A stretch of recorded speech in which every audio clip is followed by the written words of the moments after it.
And here, on our way back, I had the midnight watch, and I went up to replace sonar. I had to go up and replace the guy who was on the 8 to 12 watch. I get up there, and the first thing he says, Frank, he said, listen to this. And the sonar was going pluck, pluck. It normally goes ping, ping. Then if it hits something coming at you, it goes ping, boop. If it's going away from it, ping, boop. That's the Doppler effect. When you hear a train going away from you, it's coming at you. It's because the sound is compressed or expanded. And the closer the sound waves, the higher the pitch, and so forth. Well, anyway, all we were getting was pluck. I says, are we riding in a wake? In a wake of another ship? He says, yep. I said, how long has this been going on?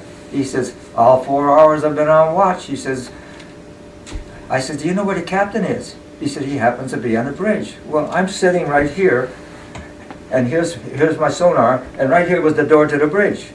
I said, tell him I want to see him before you go to bed. So he opened the door and told the captain come out, and he knew me. He says, Lombardo, what's the problem? I said, listen.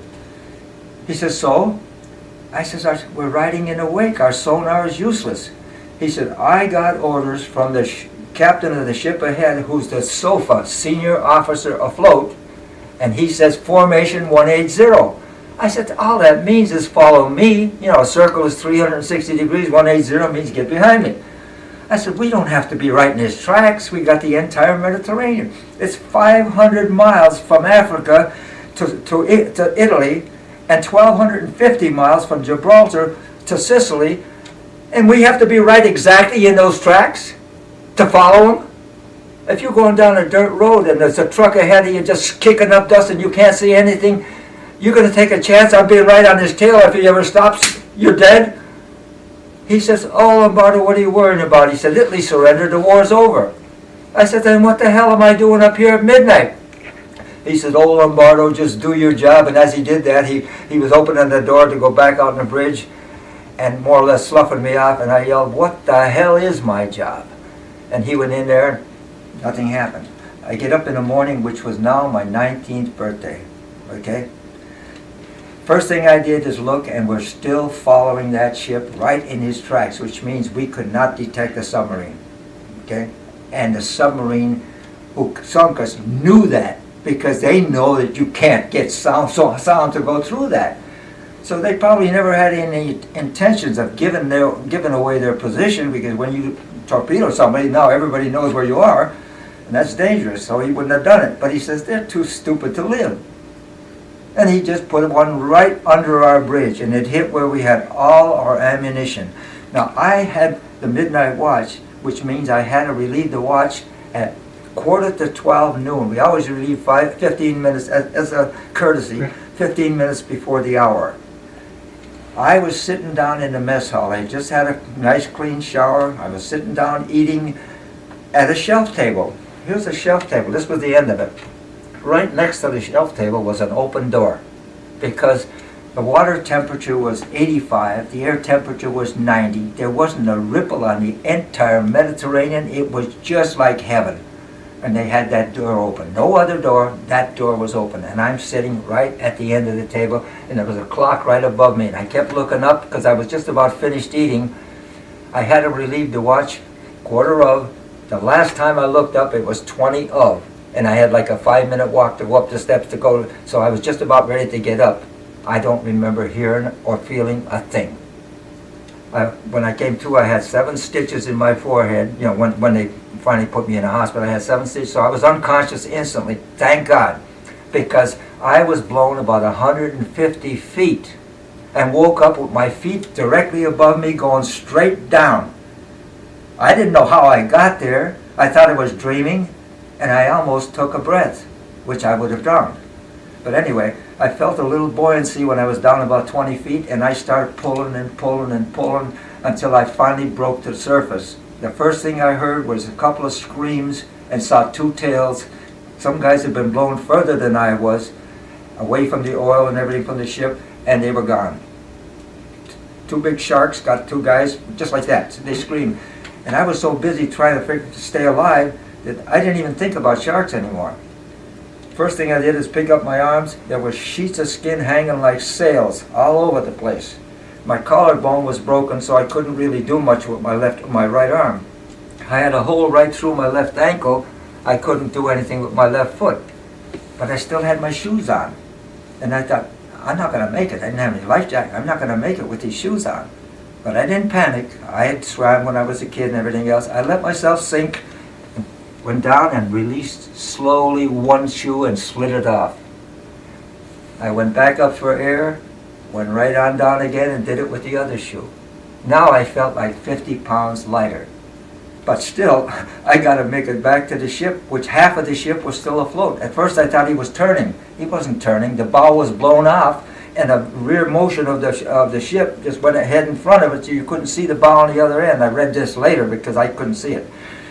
But anyway, I started swimming back to the ship. When you got only one arm and the opposite foot, you tend to go in circles. So I had a hell of a time trying to go straight, but I eventually got back to the ship. As soon as I got there, Harry Batelli, the highest ranked man that survived, he was a first class gunner's mate, was on the deck, and he threw me a life jacket. Now this was a Mae West, which you have to put on like a vest, but then you got to tie it. Well, my fingers were so damn thick, they were touching each other. I couldn't even tie it. I said, well, there's no current, it's calm, I'll just lay in it. As soon as I lay in it, I hear a loud roar, and all this oil that had been leaking out caught fire. And it's coming right down the side, like this was the side of the ship, and I was right about midship. I had to get to the back of the ship. Here I was, and I had to get to the back of the ship and go like this so that it could go past me. Well, it stuck, my life jacket started to float away, and I went to reach for it, and I thought, that's stupid. I got a fire coming down here. I haven't got the time for that. And I swam as hard as I could with one arm and one leg until I got to here, and I went like that, and it went roaring past me, and I thought, I'm safe at last. Then I look up, and the whole ship is on fire, because that fire not only went this way, it went back to where it was coming from, where the oil was coming from. Now I'm looking at nothing but 600-pound depth charges. They're called ash cans. They're this big around, and they're 4 feet wide. 2 racks of them. And then on the side, you had K-guns. If they flip them over the side, they're 300-pounders to form a pattern, because you never know. When you pick up a submarine, he knows you're on him. And as soon as he gets too close, your sonar goes over him, and you lose contact, and they can maneuver. So you have to throw a pattern. So you fire these out to the side, you roll these over the back, and everything else. So, and there was enough extra ones down below to refill the racks 2 or 3 times. And I was thinking to myself, if they blow, they'll never fill the hole in the Mediterranean. Those were my exact thoughts. And the other thing was, the ship is going to blow up, and when it does, I better not have my ears underwater, because it'll bust my eardrums. I remember when we were kids banging 2 rocks under, well anyway. So here I'm swimming as hard as I could, and I don't think I got much further than from here to the window, away from the ship, when all of a sudden boom, when it did, my head went down.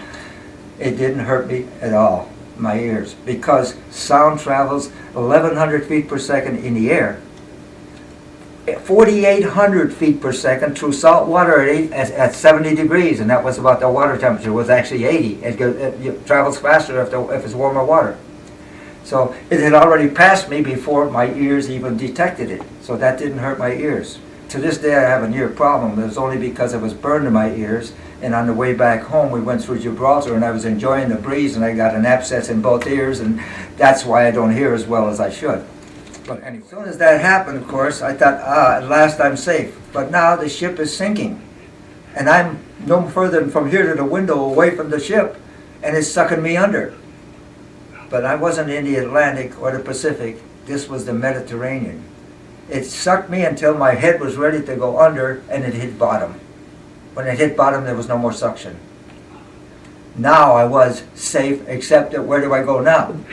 I looked around, and there was one life raft. We only had 2. One had gone down with the ship, and there was one over there with just about everybody who could hang on to it. So I swam over to that, and you couldn't get on the life raft, because they had a few guys that they put on there when they were really badly hurt, and they had died in the meantime, and they were just taking space up there. but you had little strings all the way around this thing so that you can hang on. Yeah. And of course, in salt water, you can stay afloat holding on to a straw, so there was no problem. With two burned fingers, I mean, that were touching one another, I hung on to that thing, and there was a hand next to mine all the way around. All our survivors were on there, okay?